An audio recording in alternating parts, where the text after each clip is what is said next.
มาสงค่าคลิปในก็เตมารีวิวจะเป็นงานซักหลังมือในคณะอันนี้ก็ข้าววัดปันสดๆค่ะอันนี้ออกแบบปันคณะไปตัวตอนที่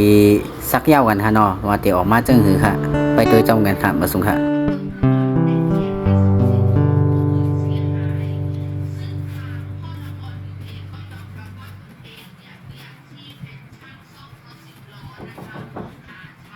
อันนี้หลังจากซักเย้าค่ะนะเพราะว่าได้ข้อก็เลยสนใจในตุกตักเขามาถามในตั้ง Facebook เลยค่ะข้าวติปันจื้อมันไว้ค่ะนะเมื่อสุขาคาฮับซักไว้อยู่ตั้ง